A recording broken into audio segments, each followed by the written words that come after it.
Chapter 3 Central Personnel Agencies Managing the Bureaucracy by Donald Devine, Dennis Dean Kirk, and Paul Dans. Overview. From the very first Mandate for Leadership, the Personnel is Policy theme has been the fundamental principle guiding the government's personnel management.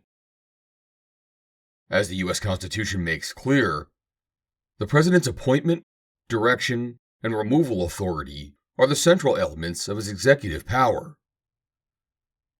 In implementing that power, the people and the President deserve the most talented and responsible workforce possible.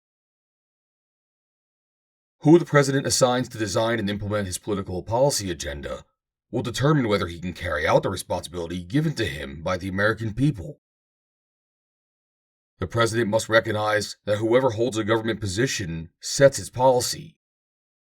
To fulfill an electoral mandate, he must therefore give personnel management his highest priority, including cabinet-level precedence. The federal government's immense bureaucracy spreads into hundreds of agencies and thousands of units, and is centered and overseen at the top by key central personnel agencies and their governing laws and regulations.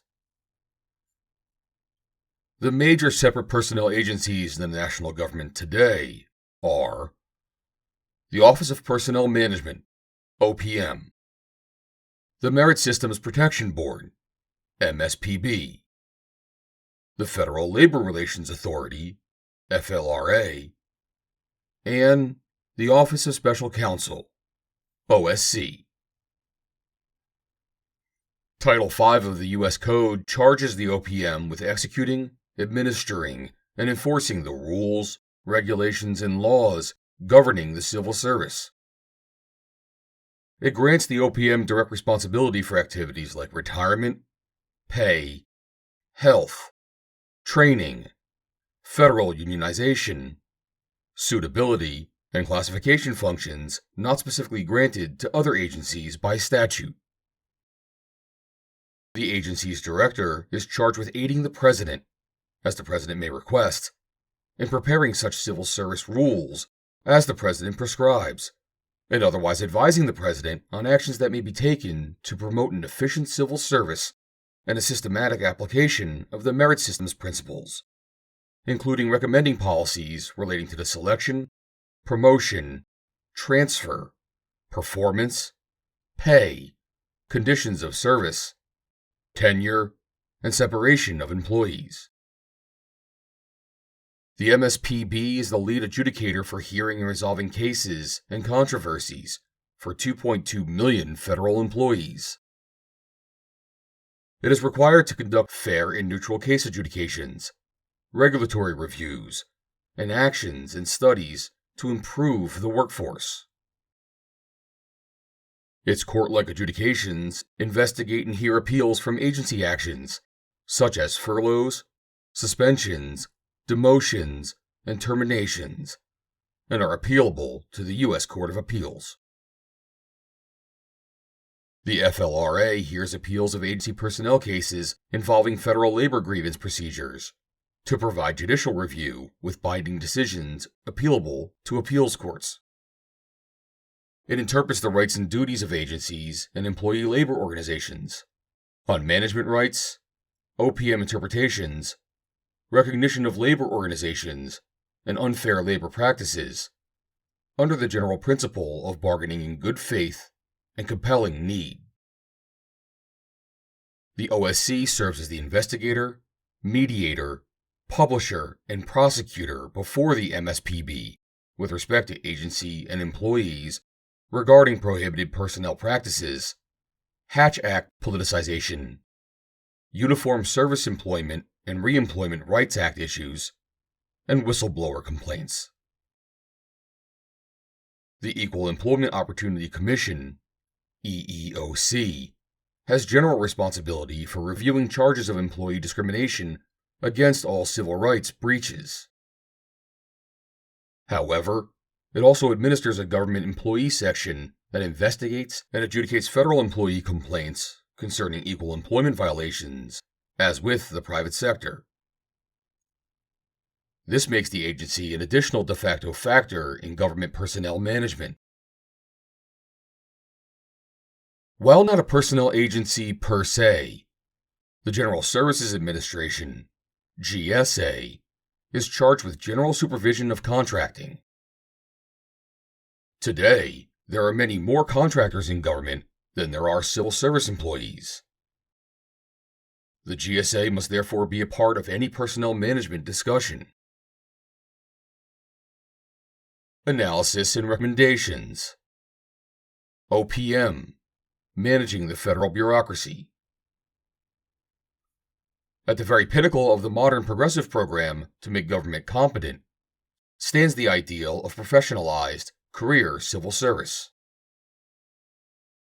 Since the turn of the 20th century, progressives have sought a system that could effectively select, train, reward, and guard from partisan influence the neutral scientific experts they believe are required to staff the national government and run the administrative state. Their U.S. system was initialized by the Pendleton Act of 1883 and institutionalized by the 1930s New Deal to set principles and practices that were meant to ensure that expert merit, rather than partisan favors or personal favoritism, ruled within the federal bureaucracy. Yet, as public frustration with the civil service has grown, generating calls to drain the swamp, it has become clear that their project has had serious unintended consequences. The civil service was devised to replace the amateurism and presumed corruption of the old spoils system, wherein government jobs rewarded loyal partisans who might or might not have professional backgrounds. Although the system appeared to be sufficient for the nation's first century, progressive intellectuals and activists demanded a more professionalized, scientific, and politically neutral administration. Progressives designed a merit system to promote expertise and shield bureaucrats from partisan political pressure. But it soon began to insulate civil servants from accountability. The modern merit system increasingly made it almost impossible to fire all but the most incompetent civil servants. Complying with arcane rules regarding recruiting, rating, hiring, and firing simply replaced the goal of cultivating competence and expertise. In the 1970s, Georgia Democratic Governor Jimmy Carter, then a political unknown, ran for president supporting New Deal programs and their Great Society expansion, but opposing the way that they were administered. The policies were not actually reducing poverty, increasing prosperity, or improving the environment, he argued, and to make them work required fundamental bureaucratic reform. He correctly charged that almost all government employees were rated as successful. All received the same pay regardless of performance, and even the worst were impossible to fire. And he won the presidency.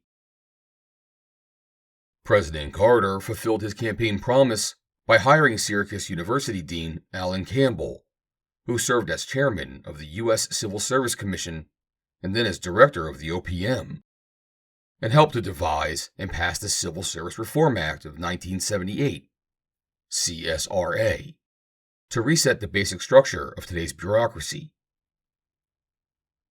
A new performance appraisal system was devised with a 5 rather than 3 distribution of rating categories, and individual goals more related to agency missions and more related to employee promotion for all. Pay and benefits were based directly on improved performance appraisals, including sizable bonuses for mid-level managers and senior executives. But time ran out on President Carter before the act could be fully executed, so it was left to President Ronald Reagan and his new OPM and agency leadership to implement. Overall, the new law seemed to work for a few years under Reagan, but the Carter-Reagan reforms were dissipated within a decade. Today, employee evaluation is back to pre-reform levels, with almost all rated successful or above, frustrating any relation between pay and performance. An outstanding rating should be required for senior executive service, SES, chiefs, to win big bonuses. But a few years ago, when it was disclosed that the Veterans Administration executives who encouraged false reporting of waiting lists for hospital admission were rated outstanding, the Senior Executive Association justified it, telling Congress that only outstanding performers would be promoted to the SES in the first place, and that precise ratings were unnecessary. The Government Accountability Office, GAO, however, has reported that pay raises, within-grade pay increases, and locality pay for regular employees and executives have become automatic rather than based on performance, as a result of most employees being rated at similar appraisal levels. OPM, merit hiring in a merit system. It should not be impossible, even for a large national government, to hire good people through merit selection. The government did so for years, but it has proven difficult in recent times to select personnel based on their knowledge, skills, and abilities, KSA, as the law dictates. Yet for the past 34 years, the U.S. Civil Service has been unable to distinguish consistently between strong and unqualified applicants for employment. As the Carter presidency was winding down, the U.S. Department of Justice and top layers of the OPM contrived with plaintiffs to end civil service IQ examinations because of concern about their possible impact on minorities. The OPM had used the Professional and Administrative Career Examination, PACE, General Intelligence Exam, to select college graduates for top agency employment. But Carter administration officials, probably without the president's informed concurrence, abolished the PACE through a legal consent court decree capitulating to demands by civil rights petitioners who contended that it was discriminatory. The judicial decree was to last only 5 years, but still controls federal hiring and is applied to all KSA tests, even today. General ability tests like the PACE have been used successfully to assess the usefulness and cost-effectiveness of broad intellectual qualities across many separate occupations. Courts have ruled that even without evidence of overt, intentional discrimination, such results might suggest discrimination. This doctrine of disparate impact could be ended legislatively, or at least narrowed through the regulatory process by a future administration. In any event, the federal government has been denied the use of rigorous entry examinations for 3 decades, relying instead on self-evaluations that have forced managers to resort to subterfuge, such as pre-selecting friends or associates that they believe are competent to obtain qualified employees. In 2015, President Barack Obama's OPM began to introduce an improved merit examination called USA Hire, which it had been testing quietly since 2012 in a few agencies for a dozen job descriptions. The test had multiple choice questions with only one correct answer. Some questions even required essay replies, questions that could change regularly to depress cheating. President Donald Trump's OPM planned to implement such changes, but was delayed because of legal concerns over possible disparate impact. Courts have agreed to review the consent decree if the Uniform Guidelines on Employee Selection Procedures, setting the technical requirements for sound exams, are reformed. A government that is unable to select employees based on KSA-like test qualifications cannot work, and the OPM must move forward on this very basic personnel management obligation. The centrality of performance appraisal. In the meantime, the OPM must manage the workforce it has. Before they can reward or discipline federal employees, managers must first identify who their top performers are and who is performing less than adequately. In fact, as Ludwig von Mises proved in his classic Bureaucracy, unlike the profit and loss evaluation tool used in the private sector, government performance measures depend totally on a functioning appraisal system. If they cannot be identified in the first place within a functioning appraisal system, it is impossible to reward good performance or correct poor performance. The problem is that the collegial atmosphere of a bureaucracy in a multifaceted appraisal system that is open to appeals makes this a very challenging ideal to implement successfully. The GAO reported more recently that overly high and widely spread performance ratings were again plaguing the government, with more than 99% of employees rated fully successful or above by their managers. A mere 0.3% rated as minimally successful, and 0.1% actually rated unacceptable. Why? It is human nature that no one appreciates being told that he or she is less than outstanding in every way. Informing subordinates in a closely knit bureaucracy that they are not performing well is difficult. Rating compatriots is even considered rude and unprofessional. Moreover, managers can be, and often are accused of racial or sexual discrimination for a poor rating, and this discourages honesty.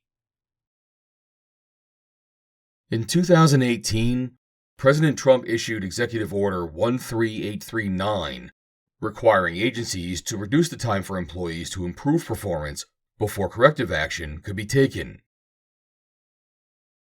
To initiate disciplinary actions against poorly performing employees more expeditiously. To reiterate that agencies are obligated to make employees improve. To reduce the time for employees to respond to allegations of poor performance. To mandate agencies remind supervisors of expiring employee probationary periods. To prohibit agencies from entering into settlement agreements that modify an employee's personnel record. And to reevaluate procedures for agencies to discipline supervisors who retaliate against whistleblowers.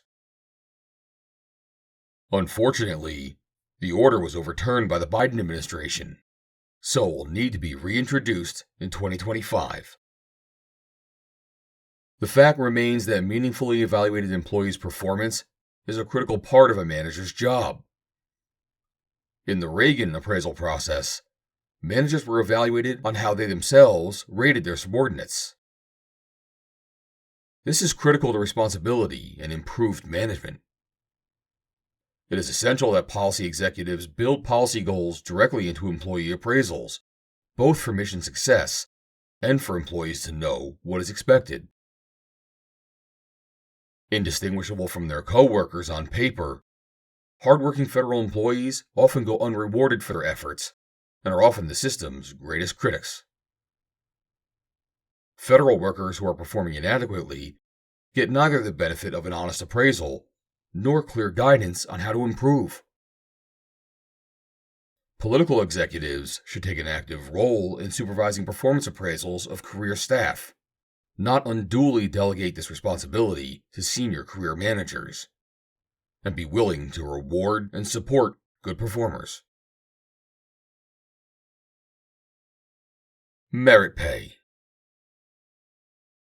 Performance appraisal means little to daily operations if it is not tied directly to real consequences for success as well as failure. According to a survey of major U.S. private companies, which, unlike the federal government, also have a profit and loss evaluation, 90% use a system of merit pay for performance based on some type of appraisal system. Despite early efforts to institute merit pay throughout the federal government, however, compensation is still based primarily on seniority rather than merit. Merit pay for executives and managers was part of the Carter reforms and was implemented early in the Reagan presidency. Beginning in the summer of 1982, the Reagan OPM entered 18 months of negotiations with House and Senate staff on extending merit pay to the entire workforce. Long and detailed talks between the OPM and both Democrats and Republicans in Congress ensued, and a final agreement was reached in 1983 that supposedly ensured the passage of legislation creating a new performance management and recognition system, PMRS, for all, not just management, GS-13 through GS-15 employees.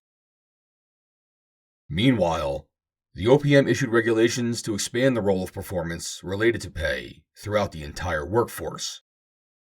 But congressional allies of the employee unions, led by Representative Steny Hoyer, D.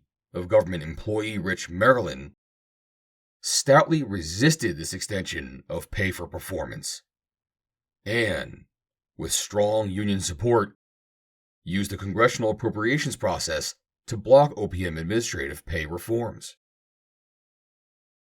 Bonuses for SES career employees survived, but performance appraisals became so high and widely distributed that there was little relationship between performance and remuneration.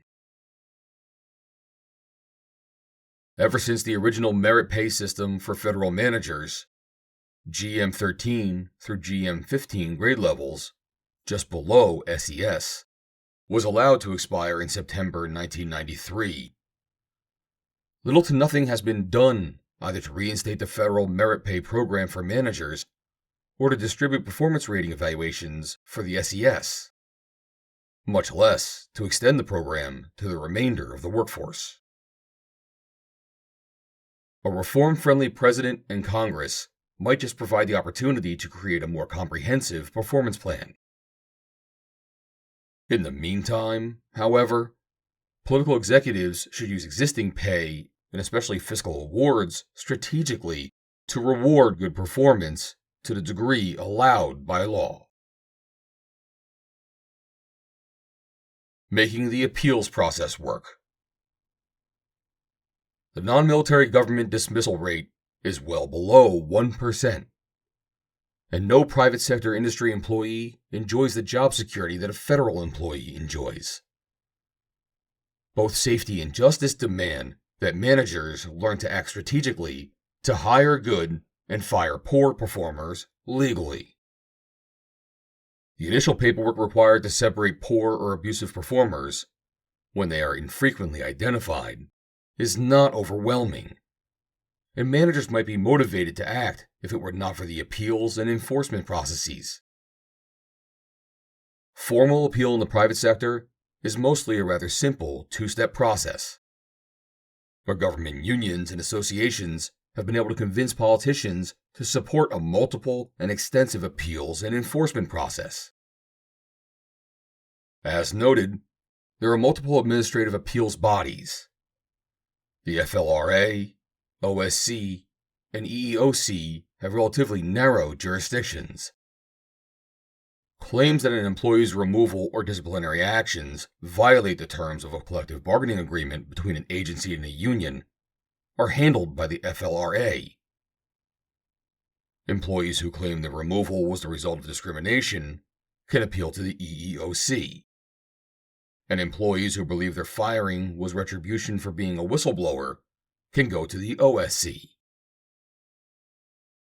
While the MSPB specializes in abuse of direct merit system issues, it can and does hear and review almost any of the matters heard by the other agencies. Cases involving race, gender, religion, age, pregnancy, disability, or national origin can be appealed to the EEOC or the MSPB, and in some cases to both, and to the OSC. This gives employees multiple opportunities to prove their cases, and while the EEOC, MSPB, FLRA, and OSC may all apply essentially the same burden of proof, the odds of success may be substantially different in each forum. In fact, Forum shopping among them for a friendlier venue is a common practice. But frequent filers face no consequences for frivolous complaints. As a result, meritorious cases are frequently delayed, denying relief and justice to truly aggrieved individuals. The MSPB can and does handle all such matters, but it faces a backlog of an estimated 3,000 cases of people who were potentially wrongfully terminated or disciplined as far back as 2013. From 2017 to 2022, the MSPB lacked a quorum required to decide appeals. On the other hand, as of January 2023, the EEOC had a backlog of 42,000 cases. While federal employees win appeals relatively infrequently, MSPB administrative judges have upheld agency decisions as much as 80% of the time. The real problem is the time and paperwork involved in the elaborate process that managers must undergo during appeals. This keeps even the best managers from bringing cases in all but the most egregious cases of poor performance or misconduct. As a result, the MSPB, EEOC, FLRA, and OSC likely see very few cases compared to the number of occurrences. And non-performers continue to be paid and often are placed in non-work positions. Having a choice of appeals is especially unique to the government. If lower priority issues were addressed in-house, serious adverse actions would be less subject to delay. With the proper limitation of labor union actions, the FLRA should have a limited reason for appeals. The EEOC's federal employee section should be transferred to the MSPB, and many of the OCS's investigatory functions should be returned to the OPM. The MSPB could then become the main reviewer of adverse actions, greatly simplifying the burdensome appeal process. Making civil service benefits economically and administratively rational. In recent years, the combined wages and benefits of the executive branch civilian workforce total $300 billion, according to official data. But even that amount does not properly account for billions in unfunded liability for retirement and other government reporting distortions.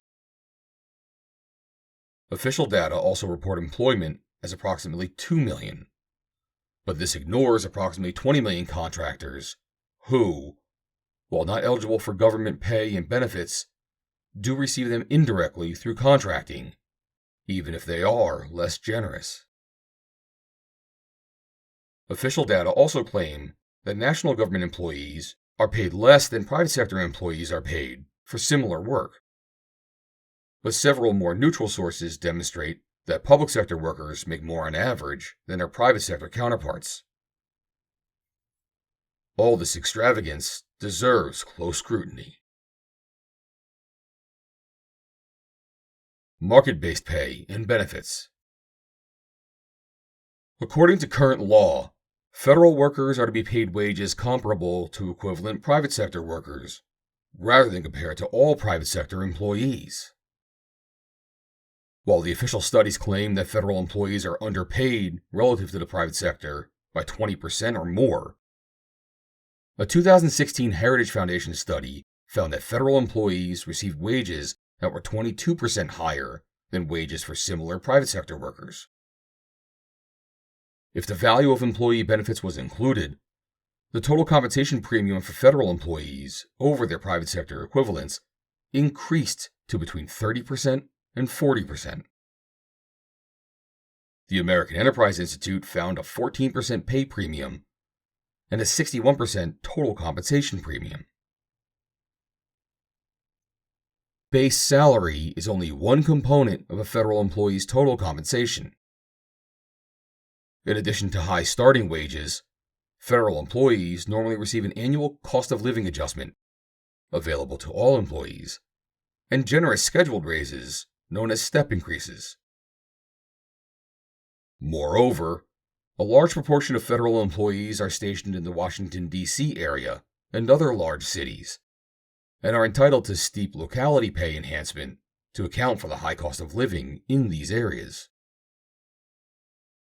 A federal employee with 5 years' experience receives 20 vacation days, 13 paid sick days, and all 10 federal holidays, compared to an employee at a large private company who receives 13 days of vacation and 8 paid sick days. Federal health benefits are more comparable to those provided by Fortune 500 employers, with the government paying 72% of the weighted average premiums. But this is much higher than for most private plans. Almost half of private firms do not offer any employer contributions at all. The obvious solution to these discrepancies is to move closer to a market model for federal pay and benefits. One need is for a neutral agency to oversee pay hiring decisions, especially for high-demand occupations. The OPM is independent of agency operations, so it can assess requirements more neutrally. For many years with its special pay rates program, the OPM evaluated claims that federal rates in an area were too low to attract competent employees and allowed agencies to offer higher pay when needed rather than increased rates for all. Ideally, the OPM should establish an initial pay schedule for every occupation and region, monitor turnover rates and applicant to position ratios, and adjust pay and recruitment on that basis. Most of this requires legislation, but the OPM should be an advocate for a true equality of benefits between the public and private sectors. Reforming federal retirement benefits. Career civil servants enjoy retirement benefits that are nearly unheard of in the private sector.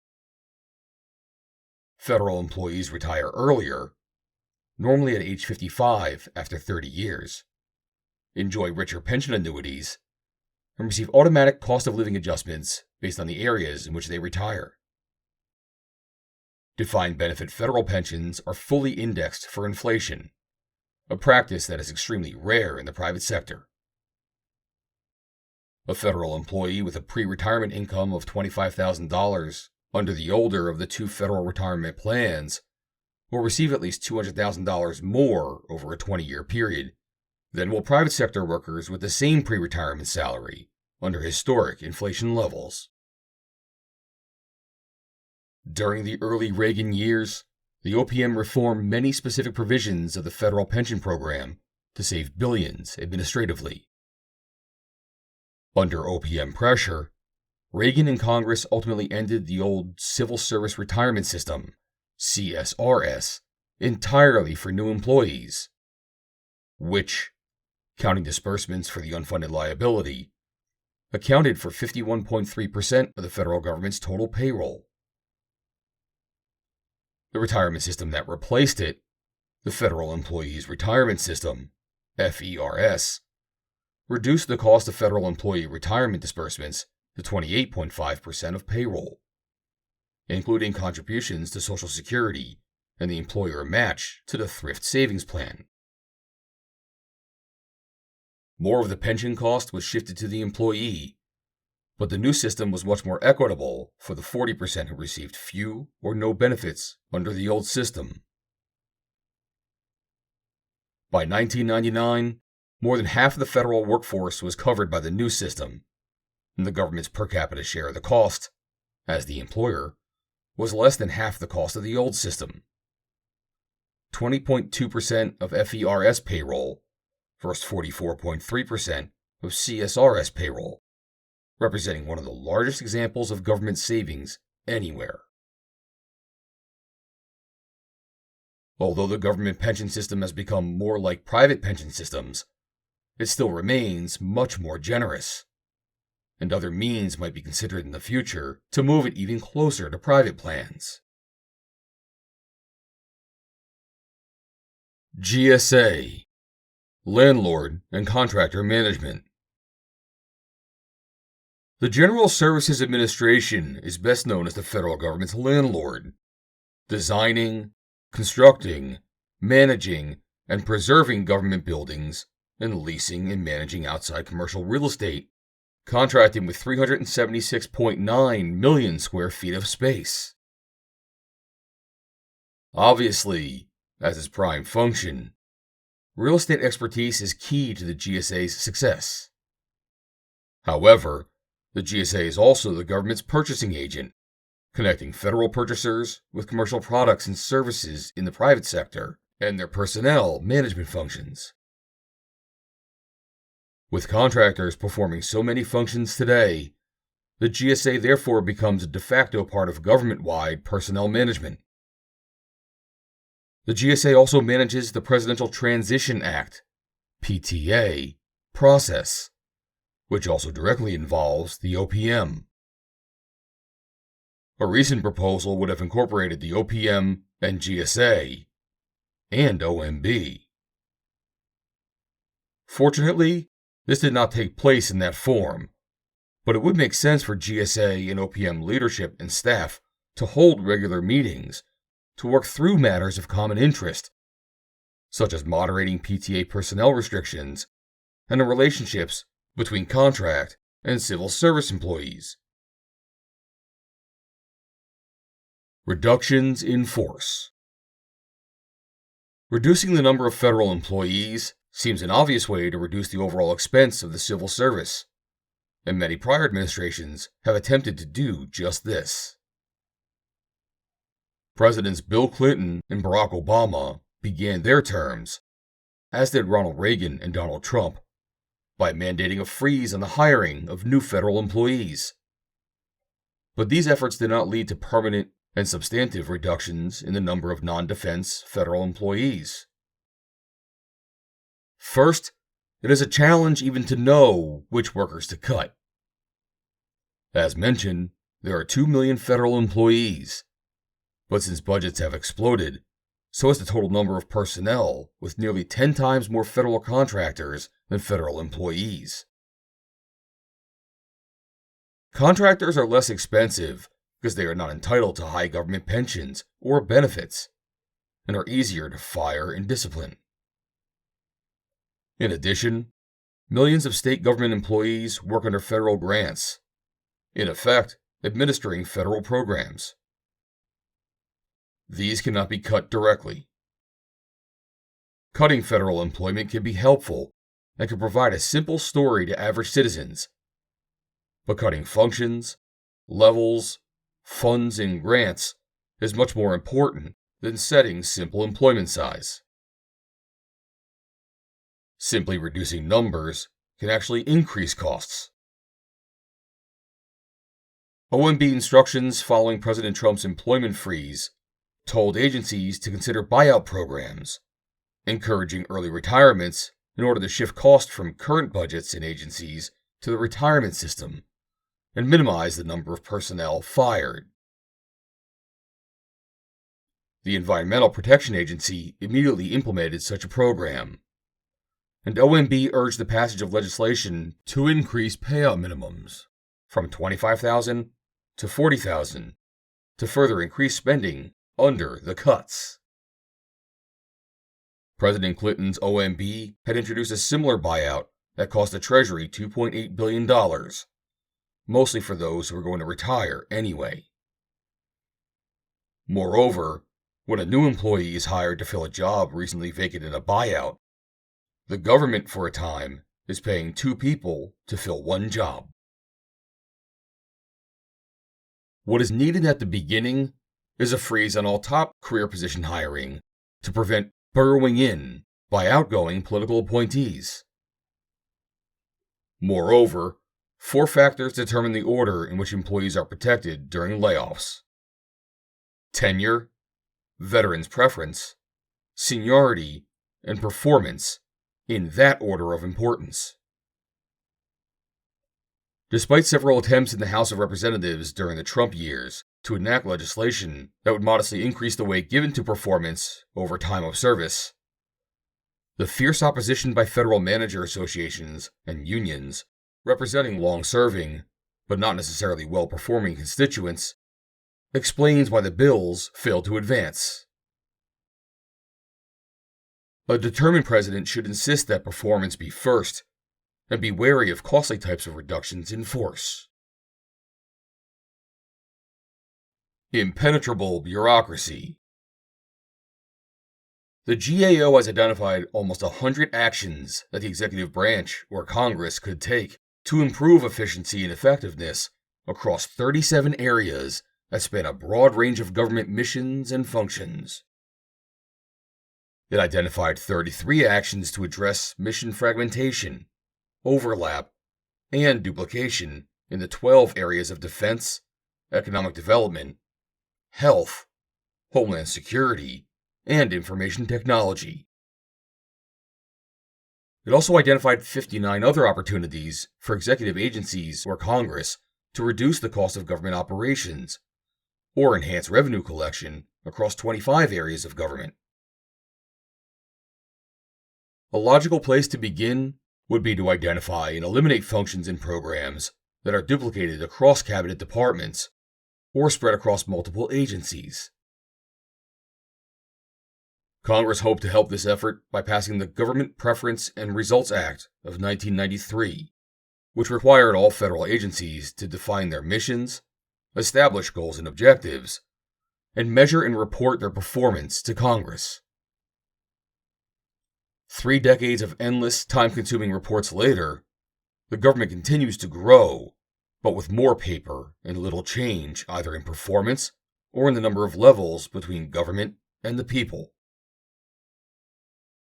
The Brookings Institution's Paul Light emphasizes the importance of the increasing number of levels between the top heads of departments and the people at the bottom who receive the products of government decision-making. He estimates there are perhaps 50 or more levels of impenetrable bureaucracy, and no way other than imperfect performance appraisals to communicate between them.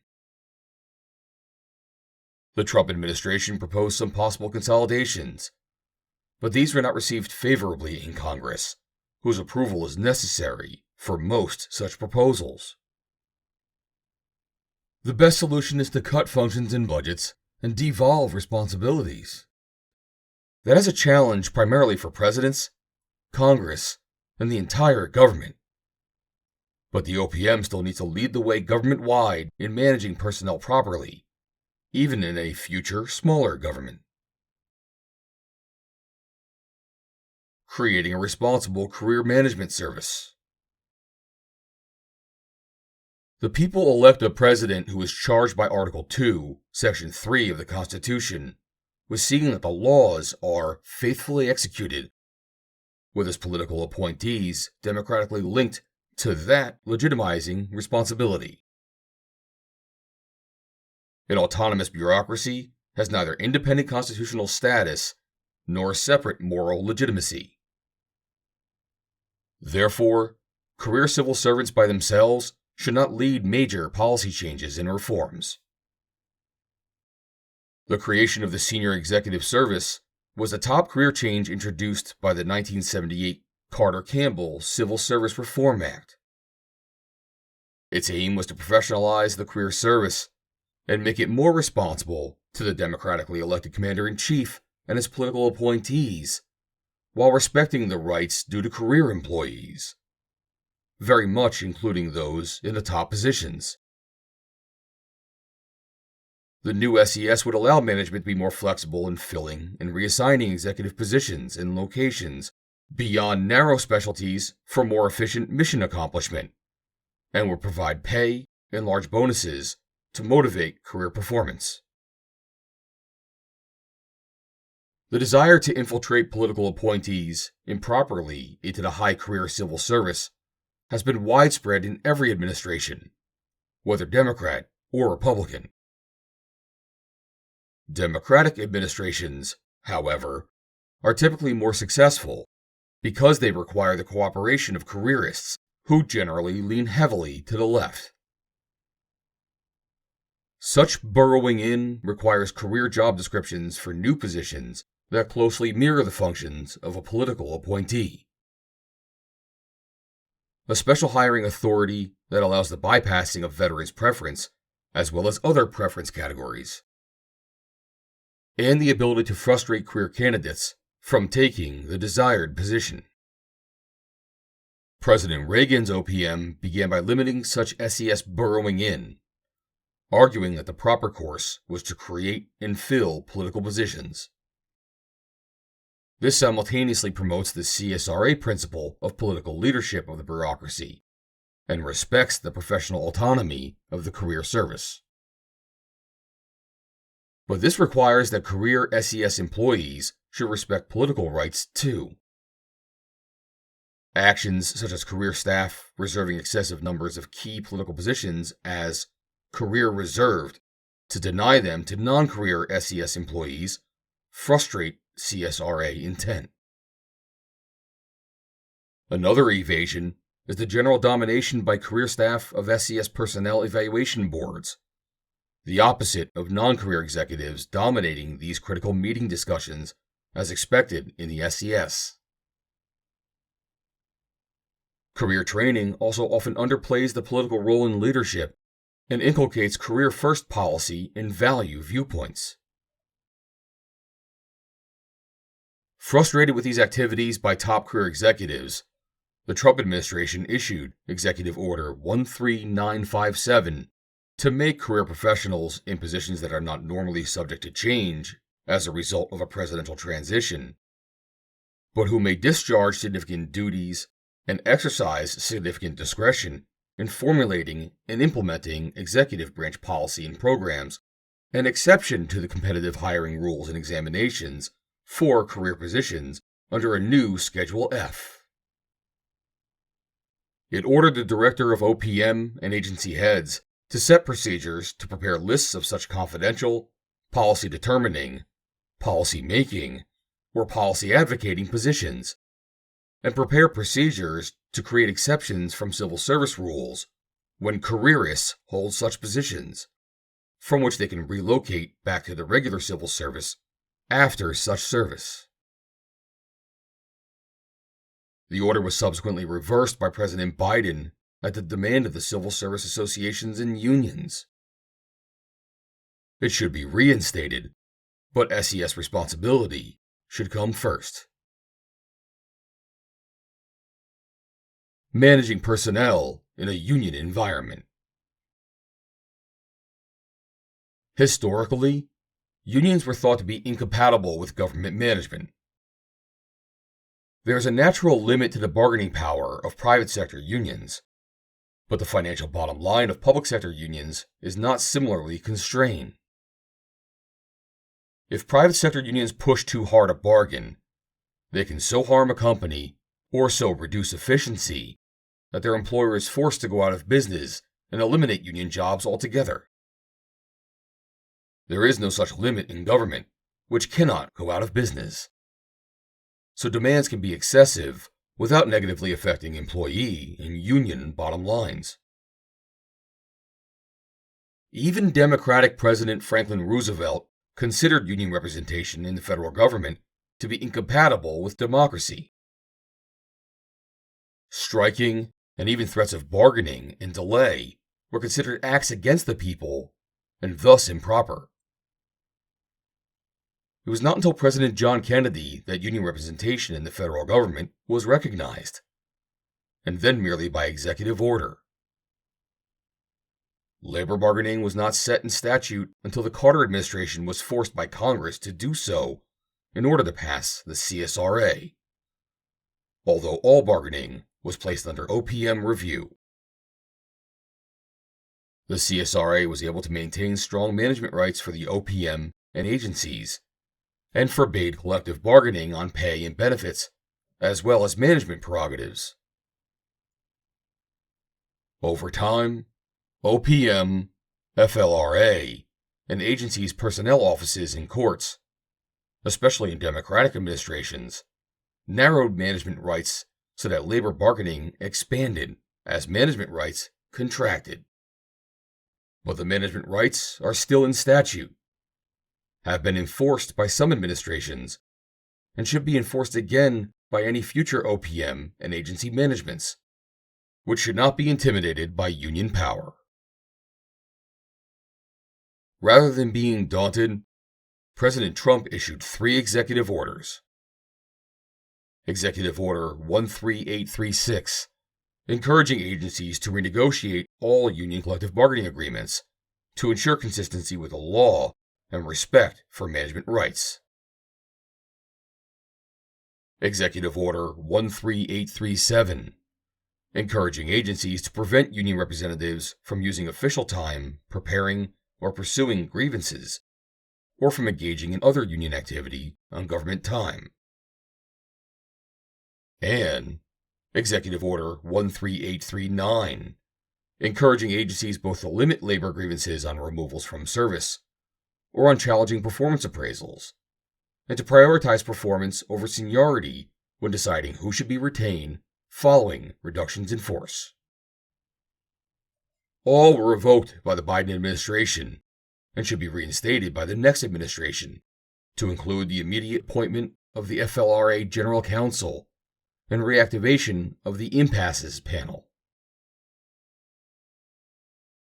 Congress should also consider whether public sector unions are appropriate in the first place. The bipartisan consensus up until the middle of the 20th century held that these unions were not compatible with constitutional government. After more than a half-century of experience with public sector union frustrations of good government management, it is hard to avoid reaching the same conclusion. Fully staffing the ranks of political appointees. The president must rely legally on his top department and agency officials to run the government, and on top White House staff employees to coordinate operations through regular cabinet and other meetings and communications. Without this political leadership, the career civil service becomes empowered to lead the executive branch without democratic legitimacy. While many obstacles stand in his way, a president is constitutionally and statutorily required to fill the top political positions in the executive branch, both to assist him and to provide overall legitimacy. Most presidents have had some difficulty obtaining congressional approval on their appointees, but this has worsened recently.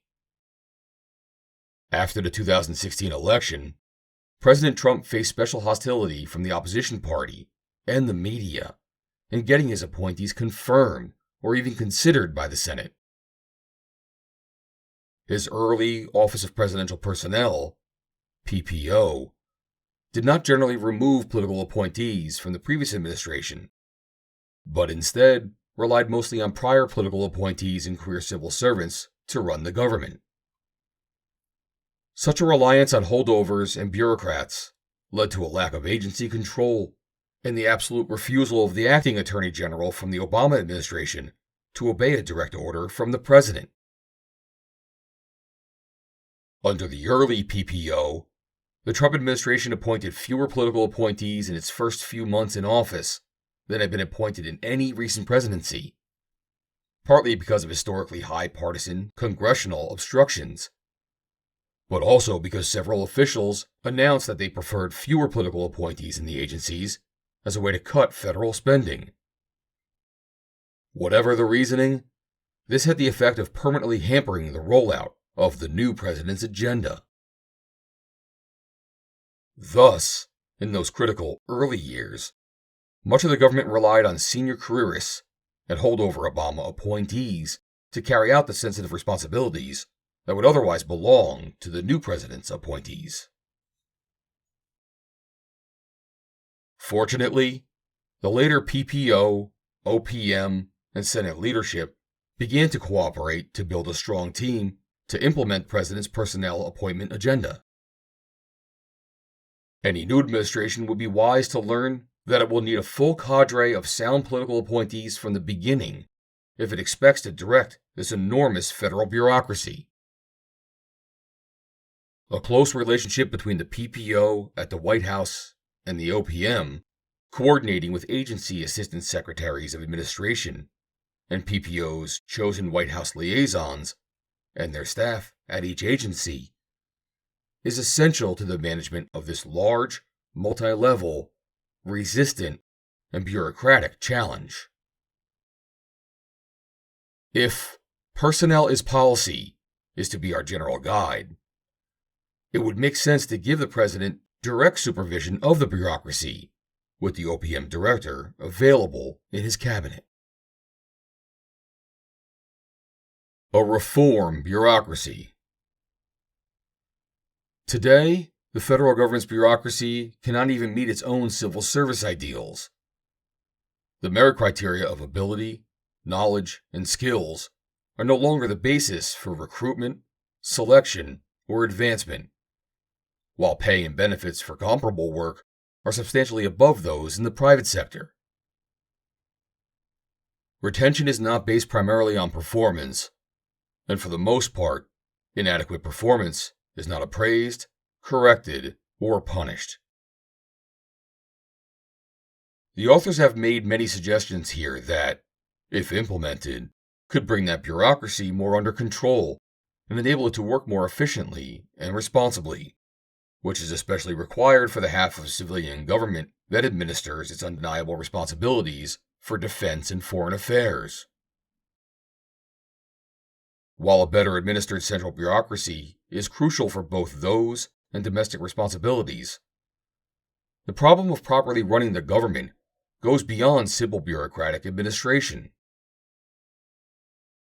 The specific deficiencies of the federal bureaucracy, size, levels of organization, insufficiency, expense, and lack of responsiveness to political leadership, are rooted in the progressive ideology that unelected experts can and should be trusted to promote the general welfare in just about every area of social life.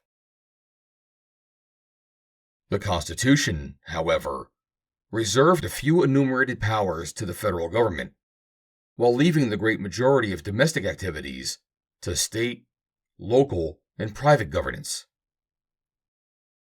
As James Madison explained, the powers reserved to the several states will extend to all the objects which, in the ordinary course of affairs, concern the lives, liberties, and properties of the people, and the internal order, improvement, and prosperity of the state. Modern progressive politics has simply given the national government more to do than the complex separation of powers Constitution allows.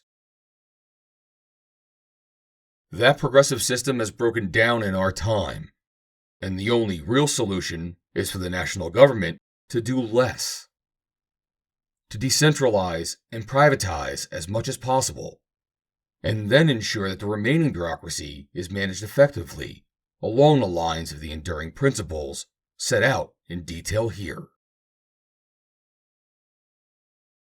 End of Chapter 3.